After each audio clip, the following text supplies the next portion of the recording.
estamos una vez más en este improbable podcast, lista de espera que sobrevive a pesar nuestro, y donde esta vez tenemos un invitado de tonelaje. Tenemos como un panzer de la salud pública, alguien que ha sido subsecretario, director de FONASA, que ha sido también ministro de salud en 3 gobiernos distintos. O sea, ni más ni menos. Tenemos acá al ex ministro Álvaro Erazo.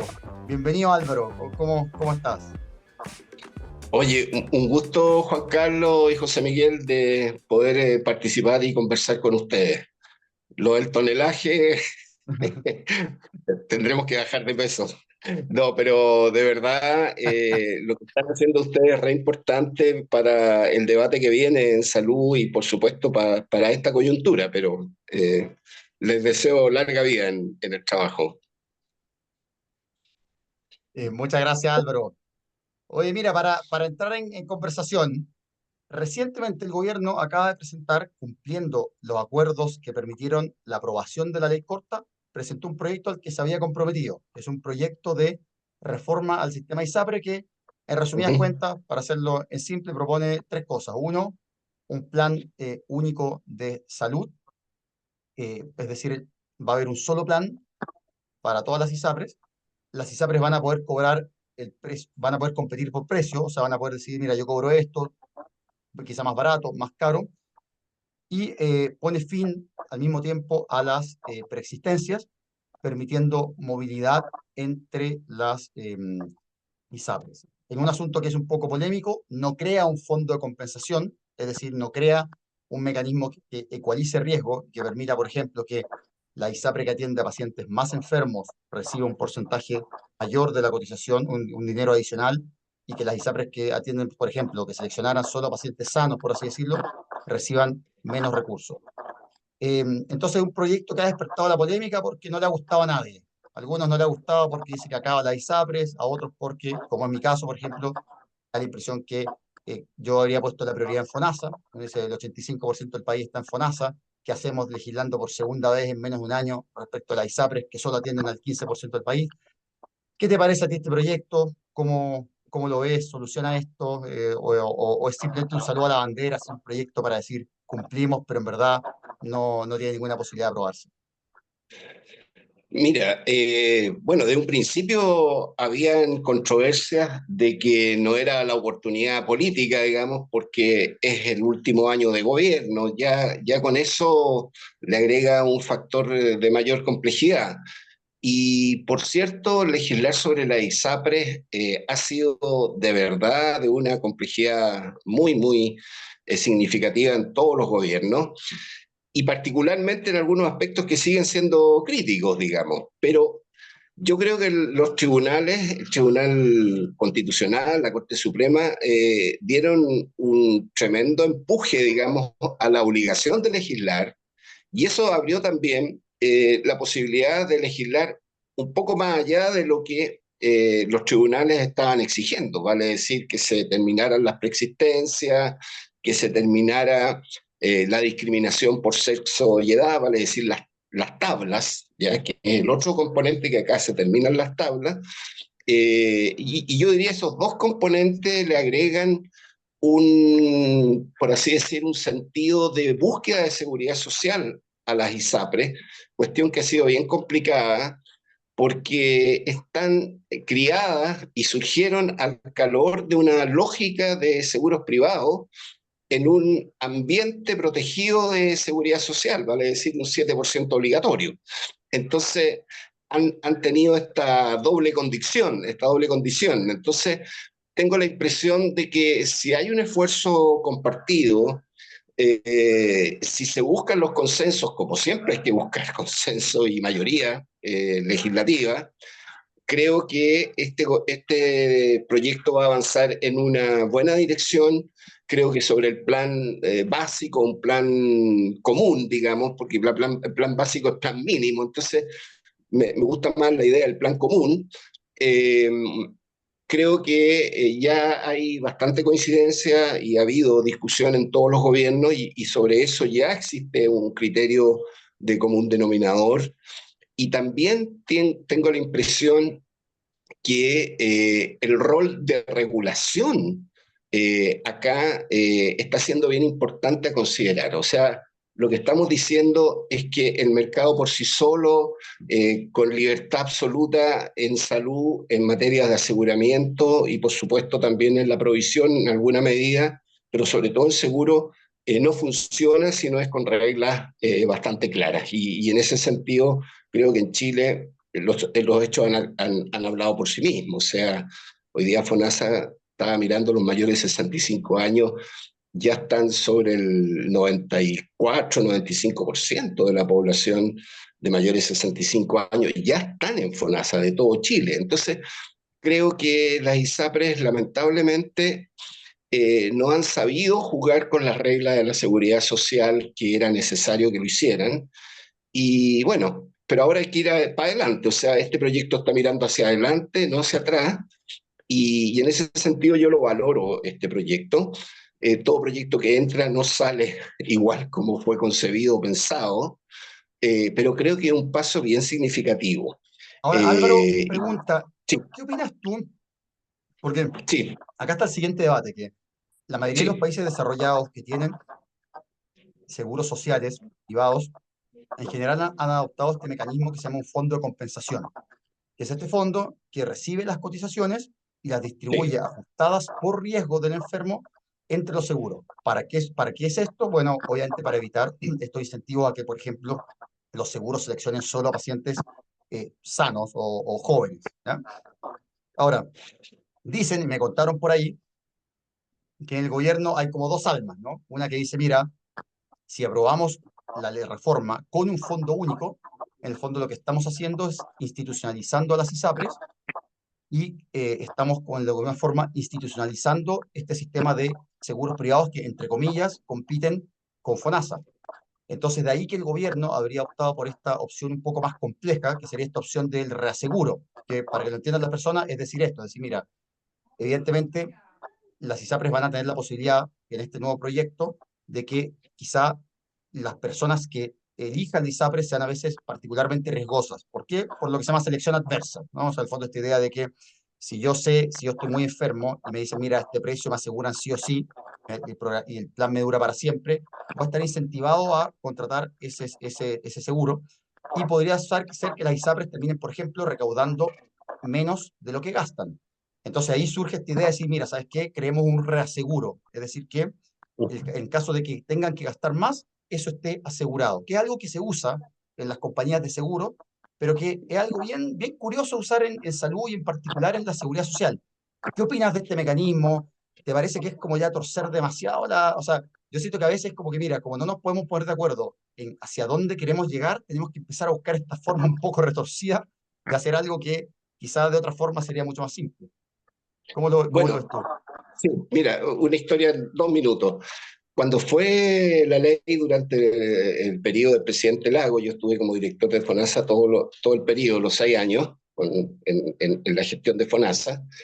Nos tocó, por supuesto, la discusión de un fondo de compensación para el tema auge, o sea, vale decir, para la cobertura del auge, que hubiera un fondo de compensación, justamente lo que tú decías, que los recursos sigan a las necesidades de las personas, o en este caso de las ISAPRES, como se está planteando en las discusiones que han existido hasta ahora. En ese minuto era FONASA y ISAPRES, vale decir, si los riesgos están en FONASA, mayoritariamente los recursos se van a ir todos a FONASA, y si los riesgos estuviesen en ISAPRE, los recursos irían a la ISAPRE.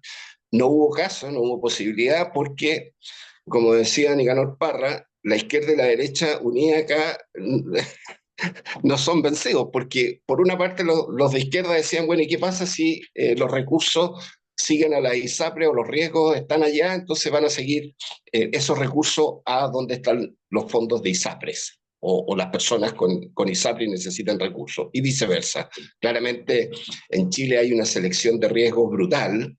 El descreme ha sido muy fuerte, vale decir, los riesgos están fuertemente concentrados a un lado de la sociedad chilena, y en ese sentido, un fondo de compensación, a mi modo de ver, para lograr eficiencia de él, tiene que ser extremadamente estricto. Aquí está operando ahora un fondo de compensación porque después de lo que fue la reforma sí se validó un fondo de compensación solo para las ISAPRES, sin FONASA, entre ISAPRES, y ha sido evaluado por expertos como Van de Ven y otros que, Randan Ellis, que son, por así decir, expertos en sistemas de financiamiento.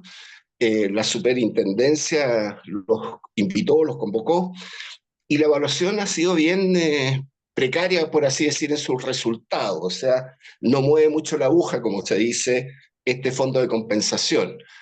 Claramente tiene sexo y edad, no tiene un componente sanitario. Entonces, claramente necesita, a mi modo de ver, ser probado, que fue lo que yo planteé en la comisión de expertos, que para mí esto es un instrumento de solidarización de riesgos, pero necesita ser validado técnicamente, y mi planteamiento fue que se hiciera un piloto de prueba para ver digamos, la consistencia técnica, la viabilidad del punto de vista de la administración de los riesgos, porque acá va a haber, o podría haber, con un fondo de compensación, solidaridad de un ambiente de cotizaciones que fueron pensados por las personas opcionalmente cuando tomaron sus contratos de manera individual. Entonces, y ahora estamos haciendo un cambio a una lógica de seguridad social. Entonces, mirando desde incluso una lógica más, incluso liberal, uno pudiera decir, bueno, pero hagamos un piloto y veamos la factibilidad de que esto efectivamente vaya en beneficio del conjunto de la población beneficiaria de las ISAPRES y no de una u otra, porque lo que se está diciendo aquí, nosotros que tenemos más tiempo en esta ISAPRE vamos a ser los más afectados porque vamos a tener todos los riesgos y ningún beneficio, por así decirlo. Entonces, Pregunta, creo que entonces ese, a ti la idea de reaseguro te parece una buena idea. O sea, a mí la idea, sí, me parece una buena idea. Por supuesto hay que probarla. Bueno, FONASA va a partir con un reaseguro como es la modalidad complementaria. Lo que está licitando, estas 2.700 prestaciones que están ya licitadas, para que sean, por así decir, seguros no de segundo piso, porque son seguros que tienen, por así decir, cierto grado de expertise, pero no son seguros de salud. Y esos van a ser los que van a complementar por la vía de esta modalidad de seguro, porque también la idea es que sean las ISAPRES las que no estén generando planes adicionales, sino que sea un solo plan de salud, y de esa manera evitemos seguir con esta lógica que hoy día nos tiene con 30.000 o 50.000 planes de salud, donde se produjo una segmentación brutal. Ahora va claro, a o sea, haber un solo. tú acá lo que Mm. estás hablando en el fondo es que el gobierno está licitando la MSC, ¿no? O sea, que está avanzando en estos seguros complementarios que se aprobaron, o la posibilidad de licitar seguros complementarios que se aprobó en la ley corta. Ahora, En FONASA. una pregunta adicional. ¿Tú crees que este proyecto de ley del gobierno puede resolver las cosas si no tocan los mecanismos de pago de las ISAPRES? Porque uno dice, mira, las ISAPRES sabemos cuál es el problema, la integración vertical, gastos inflacionarios, es decir, no tienen mecanismos de contención de costos, tienen gastos de administración que duplican los de las mutuales, son inflacionarias, en el fondo todo lo resuelven sus especialistas, cada día un costo más caro sin que necesariamente haya mejor salud, o sea, más exámenes, más prestaciones, pero no necesariamente mejor salud. Entonces, la pregunta es, ¿se puede reformar el sistema ISAPRES sin cambiar cómo pagan las ISAPRES, sin crear atención primaria, sin crear mecanismos de derivación a los subespecialistas? ¿Qué piensas al respecto? Yo Fondo creo que sin generar mecanismos de contención. sí, esta es la hora 25 de la ISAPRE, ¿eh? O sea, tengo la impresión, o el minuto 45 del segundo tiempo, pero creo que si las ISAPRES no son capaces de asumir los desafíos que están planteados en la agenda de reforma, más allá a cómo vaya a salir finalmente la reforma del Parlamento, que yo creo que se va a aprobar sin lugar a dudas, pero espero que se modifiquen las cosas que sean construidas de consenso, por supuesto, porque de lo contrario, como tú dices, la escalada de costos es incontenible. O sea, la lógica de la ISAPRE de ir aumentando los precios que es justamente lo que vamos a vivir ahora, digamos, sin detener, por así decir, la presión que tiene su lógica de funcionamiento como seguro, va a llevar finalmente a que la gente termine optando por el FONASA, porque a diferencia de lo que pasa en la seguridad social,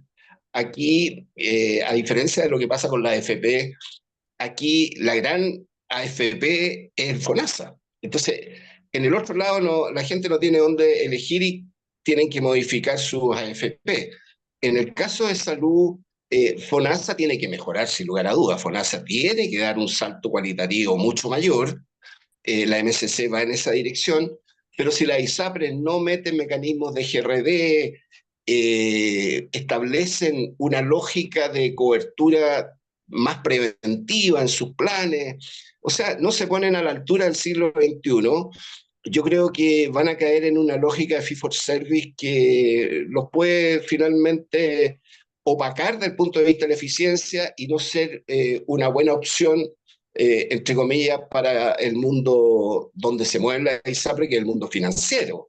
Yo creo que los prestadores en Chile, este partido lo tiene jugado hace rato, o sea, la inversión en clínica es impresionante, las clínicas están creciendo mucho, y hay mucho interés de inversión en grandes prestadores y también en prestadores más diversificados, ambulatorios, por supuesto.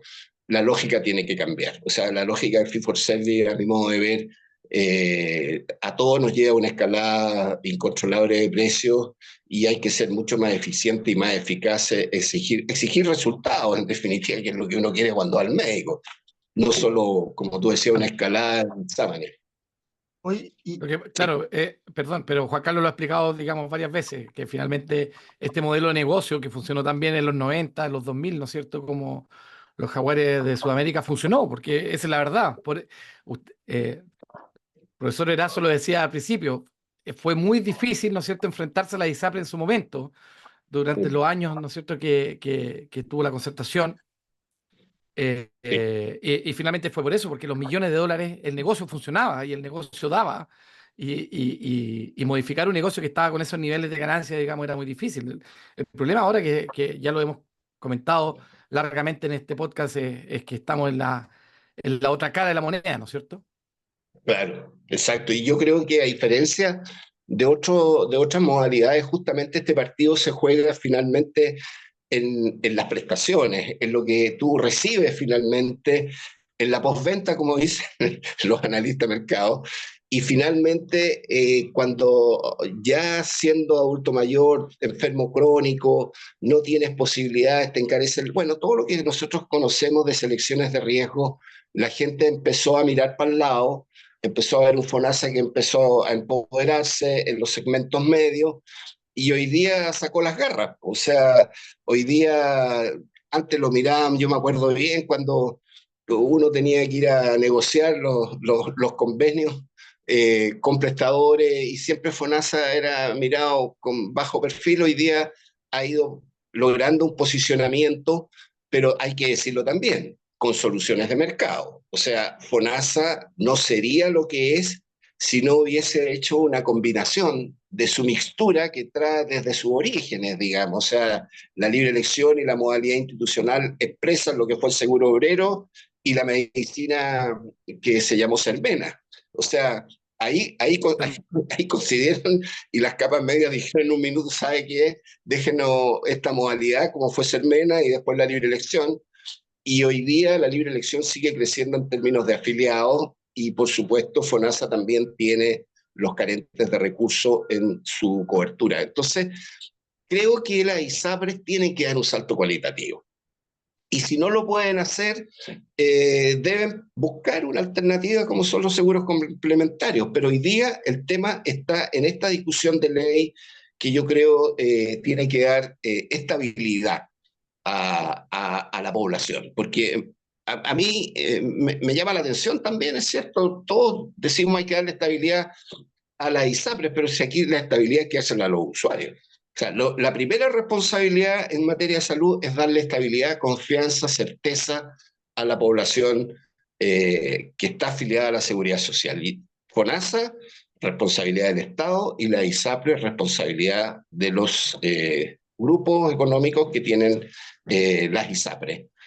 Ahora, Entonces, Álvaro, en este pregunta, pero sentido, ¿no te parece muy compleja la situación? Porque ahora, mira, yo veo, por un lado se está tramitando la ley de AFP, que uno dice, mira, sí, ponerse de acuerdo en 1% más o menos, y llevan 2 años en eso, ¿no? O sea, básicamente la discusión y es una se ve discusión que difícil, es una se discusión ve difícil. es mucho más simple que salud. O sea, con el debido respeto al mundo de la AFP, digamos, pero básicamente la discusión es qué hacemos con un 2%.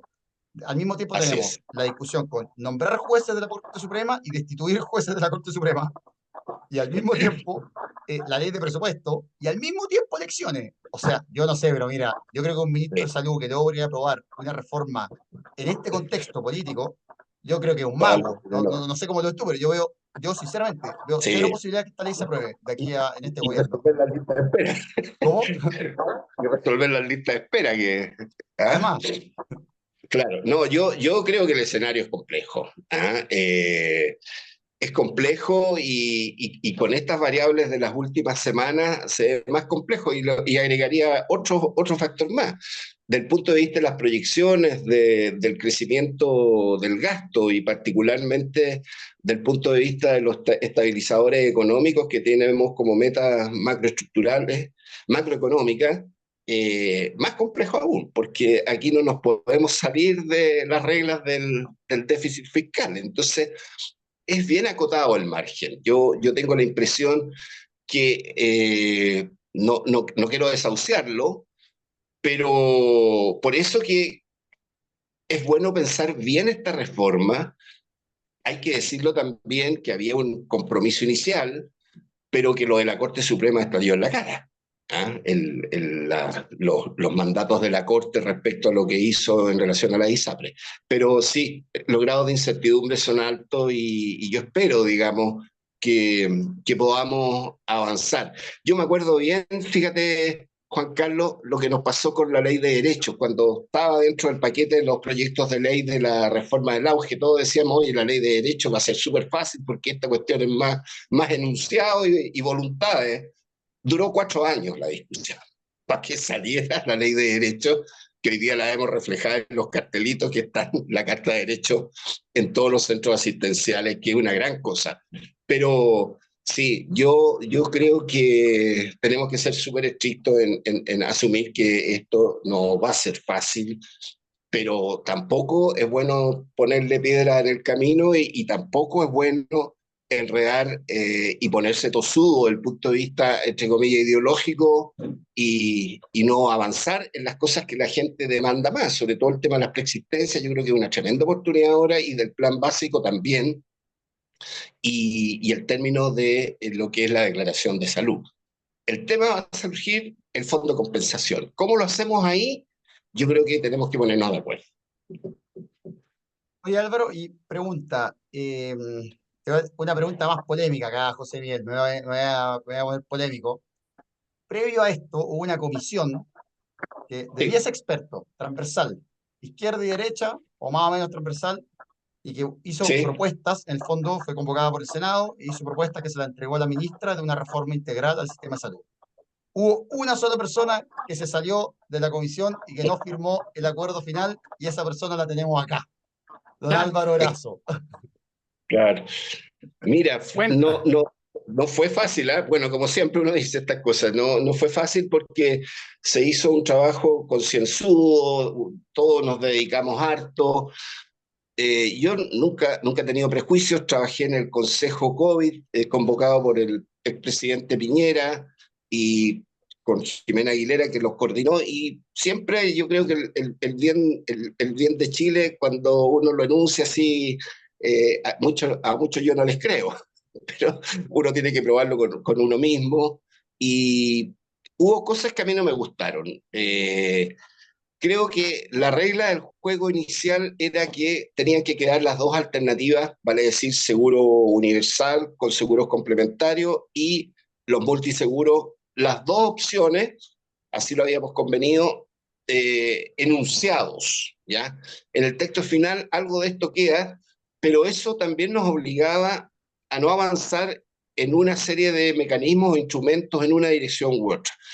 Eh, Lamentablemente, cosas formales, el presidente, que es el doctor Santeliza, que lo conozco y le tengo aprecio, por supuesto, en una declaración dijo, mire, hablar de seguro universal es darle la espalda a los chilenos. Esas cosas a mí Sí, me parecen. ¿Ah? y el doctor Santeliza había andado bien, previa a esas declaraciones había andado bien en una línea, como bien de cooperador, de aunando criterios, y de repente a mí me llamó la atención, salió muy a la pasada. Quizás si uno no Sí. está metido en este tema, como que no cachó tanto, digamos, pero se mandó esta declaración y fue como, ¿what? Así como, Él pidió disculpas, yo hablé personalmente con él. Claro, tampoco se trataba de desautorizarlo. Bueno, siguió la comisión y llegamos al tema de fondo compensación, que es un tema sensible y controversial, como ya lo hemos conversado. Siendo un instrumento, claramente puede dirigirse en una dirección u otra el modelo de seguros que uno quiere, por así decir, consolidar. Y a mí me parecía que no habían elementos suficientes, había un principio de cómo se elegían finalmente las opciones, y yo dije, bueno, ok, no hice mi planteamiento de hacer un proyecto piloto sin negarlo, sino que decir, esto se tiene que probar, hagamos una propuesta de simulación. Mencioné el piloto auge, a mí me tocó vivirlo en carne propia porque me tocó implementarlo como director de FONASA, que FONASA tenía que probar el auge para presentarlo como una alternativa para también los seguros privados, la ISAPRE, pero no hubo caso y finalmente sentí que la meta había sido finalmente cumplida, pero que no había condiciones, a mi modo de ver, para seguir colaborando, y aquí hago también la salvedad, no solo con el Senado, sino con el Poder Ejecutivo. Esta comisión, de alguna manera, fue un empuje también para ayudar que el gobierno se pronunciara, pero no es una comisión asesora del Ejecutivo, que es habitualmente lo que existe en términos de modelos de, por así decir, legislativo. Lo lógico es que sea el Ejecutivo que arme su comisión, convoque, y eso te ayuda a darle más viabilidad. El gobierno no lo ha hecho, yo creo que ahí ha faltado un poquito mayor perspicacia política, pero, y esto lo hizo el Senado, y yo creo que es un aporte, pues no es una maldad ni un defecto del Senado, trató de empujar esto para adelante, pero creo que en esta etapa, por así decir, hay que ponerse en una interlocución directa con el Poder Ejecutivo. O sea, ahí tiene que estar, por así decir, una parte de donde podamos ayudar, contribuir a que este proyecto salga en adelante, sin desmedro de lo que haga el Senado o la Cámara de Diputados. Oye, Álvaro, y pregunta, ¿no te parece más sensato quizá partir por reformar el sistema de licencias médicas, por ejemplo? Uno dice, mira, sistema de licencias médicas, yo creo que en general hay un consenso muy grande de que está mal, o sea, de que no funciona, de que hay un fraude brutal, nos gastamos 0,8% del PIB, ¿no? Los fraudes han ido en incremento, las sanciones son mínimas, la capacidad de fiscalización es mínima también. Entonces, yo de repente digo, chuta, ¿no será mejor buscar algo donde hay más consenso y donde hay alguna posibilidad de avanzar que mandar un proyecto que Sí, uno dice, mira, acá nos vamos a quedar entrampados otros 3 años más y no vamos a avanzar en nada? No sé cómo lo ves o tú. sea, de todas maneras. Y yo, digamos, está plenamente de acuerdo cuando lo dijiste recién, debiéramos haber partido por FONASA. ¿Eh? O sea, un proyecto de ley que no parte con el principal seguro del 80 y tanto por ciento de la población, sino que de alguna manera está obligado por todo el tema de judicialización, claro, partir con la ISAPRE, pero va a partir y va a seguir la continuidad de los proyectos de ley ingresando al Parlamento, y en ese punto también las licencias médicas son perentorias del punto de vista de las necesidades, no solo de la gente, de la población, sino también financieras, de gestión, y porque se está, entre comillas, comiendo prácticamente el 7% de salud. Entonces, afortunadamente entiendo ya en la Cámara de Diputados va a la sala. el proyecto de ley, había algunas consideraciones que se estaban haciendo por parte de la Corte Suprema o por Contraloría, no sé, algo así había, pero ya está avanzando. Pero esos deben ser los temas, creo yo, que a la gente le importan significativamente, porque eh, es lo que está presionando fuertemente al sistema de salud. ¿Para qué decir de las listas de espera? Pero ese es un tema más estructural desde el punto de vista de la oferta asistencial, digamos, de la red de prestadores y todo aquello, ¿no? Profesor Erazo, una pregunta así, Dígame. no tiene mucho recoveco. Institucionalmente, ¿FONASA está preparado para este desafío actual, el FONASA actual que usted conoce? Sí. Mira, No, sin yo hablar, no puedo. quiero hablar mal de nadie, digamos, me refiero como a la institución, Sí, sí, sí, sí, sí, no, yo le tengo mucho cariño y siempre lo he dicho que han sido mis mejores años en la gestión, porque uno ve bueno, cuando a uno le gusta la gestión, le gusta ver más los resultados en la línea de producción.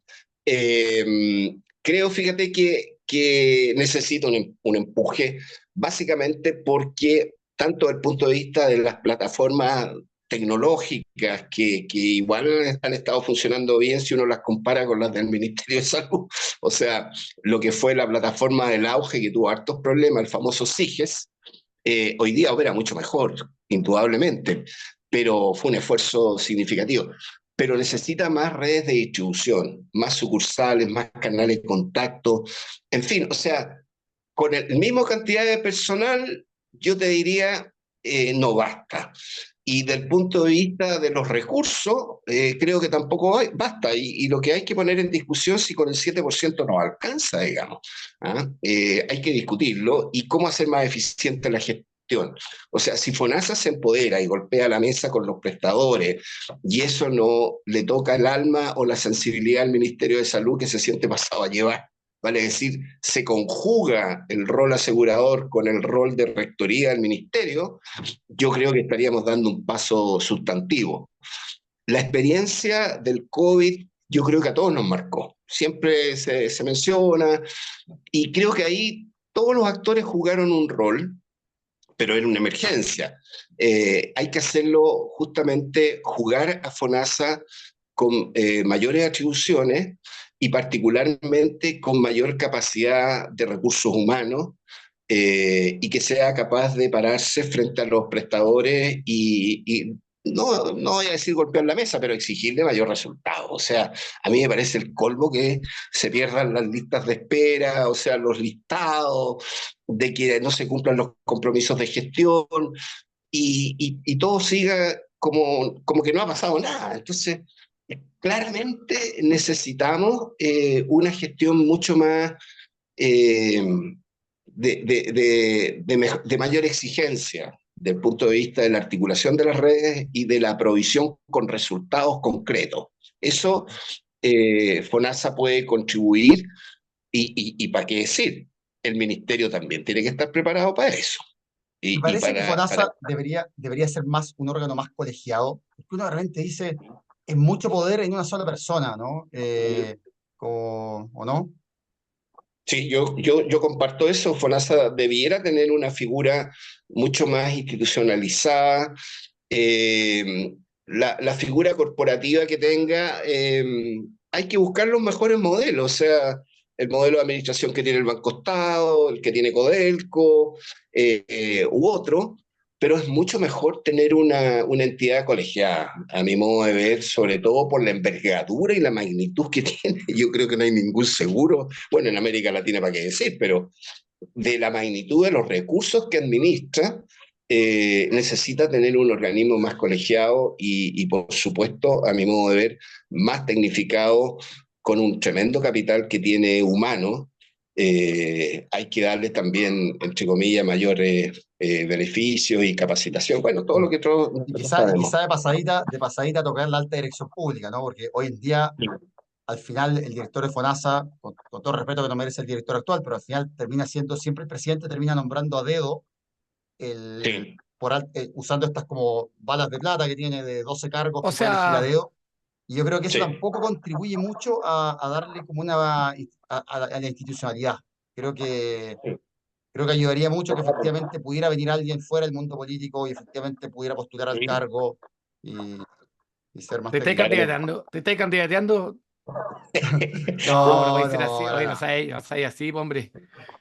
Ya. Oye, Oye, déjanos alguna pulita. no, pero, o sea, yo veo claro, déjate una peguita, po. Oye, oye, yo creo que el mayor problema de eso, digamos, de no estar colegiado, de no ser un órgano colegiado, digamos, eh, o con un directorio, como ustedes quieran ponerlo, es que se nota demasiado el cambio humano entre gobiernos. ¿Ah? Pasó, digamos, para los que estuvimos, digamos, ahí en algunas de las áreas, se nota demasiado el cambio humano Bachelet Piñera, digamos. ¿Ah? Y ahora el cambio humano Piñera Boric, digamos. Y eso es un problema. Para una institución como FONASA es un tremendo problema, porque la sola orientación, digamos, de cambiarla en 4 años es una locura. ¿Ah? Por la envergadura, por el nivel, digamos, por los proyectos que hay que hacer y por la cantidad de cosas que hay que mejorar, eso es una locura. Y esto no lo digo por derecha o izquierda, digamos, o como usted quiera, sino efectivamente a esta institución hay que darle, digamos, un largo plazo, así como lo hace el Banco Central. Hacer el de independencia en este podcast dijimos, celebramos cuando asumió el presidente porque una de sus primeras frases dijo, me quiero ir con menos poder del que llego. Bueno, esperamos que ese poder también pase en el sentido de evitar estos nombramientos, digamos, a Dios, porque se nota, como digo, el gran problema es que se nota demasiado la cambio de mano por cambio de gobierno. No, y además, ojo que también para un órgano de este tamaño, que no tenga representación de los pacientes, creo que eso también es un tema. O sea, yo creo que cada día en salud hay una mayor tendencia de que haya directorios colegiados que tengan alguna representación de los pacientes, porque los pacientes tienen que tener algún decir en qué se priorizan. No todo es técnica, ¿no? O sea, obviamente uno puede decir, mira, podemos gastar más en esto, pero también hay preferencias de los pacientes. O sea, los pacientes pueden preferir, no sé, que se invierta, no sé, en más tecnología, no sé, de alto costo en depresión y quizá, no sé, no tanto en Crohn, no sé, porque evidentemente hay decisiones que no todas son 100% técnicas y hay que obviamente preguntarle a los pacientes. Creo que FONASA hoy en Sí. día funciona demasiado de arriba hacia abajo, con poca participación. Bueno, Álvaro, estamos llegando al final de este podcast, pobre pero honrado. Obviamente queremos invitar a todas las personas a que se suscriban, que lo compartan. Agradecemos tu participación. No sé si se nos queda algo el tintero, algunas palabras finales, algo, José Miguel, Álvaro, algo que quieran comentar. Mira, yo solo Profesor, decirlo, a propósito de lo último de los consejos de asesores, digamos, los consejos técnicos. En el plan Auge se armó un consejo asesor y que fue muy importante, donde había una duplicidad, una diversidad de opiniones, no solo técnicas, sino también de la ciudadanía. Yo creo que escuchar un poquitito esas demandas es re importante, y creo que se combina fuertemente con un componente de mayor expertise y exigencia de criterios técnicos y políticos, de política pública, de policies y no solo de politics, como dicen los gringos, en la gestión. Eso, así que muchas gracias, felicitaciones por el podcast, muy, muy entretenido. Gracias. José Miguel, ¿algunas palabras? ¿Algo al cierre? sí, no, yo, bueno, agradecer la presencia del profesor Erazo, un orgullo, digamos, para todos los que lo conocemos y hemos visto su categoría académica también. Quiero mandar un saludo a toda la gente del Bamburen, que lo está pasando muy mal. Está la escoba. A mí me tocó ir al Bamburen en el gobierno pasado y muchas de las cosas se atribuían, digamos, a las autoridades del gobierno pasado, incluyendo al ex ministro Mañalich. Sin embargo, cambiamos de gobierno, cambiamos de ministro, cambiamos de lado político y la escoba sigue igual. Así que quiero mandar un gran abrazo a todos los colegas que lo están pasando muy mal y a toda la gente que también lo está pasando muy mal. Uno se acuerda de los colegas, pero evidentemente los primeros y últimos afectados son los pacientes que están viendo postergado su cirugía. Así que un tirón de orejas para las autoridades actuales y también un zamarreo porque finalmente son personas las que están sufriendo. Así es, me sumo a los mensajes de apoyo y bueno, nos vemos entonces en 2 semanitas más en el próximo lista de espera. Un abrazo, gracias Álvaro, gracias José Miguel. Chao, chao. Chao, chao.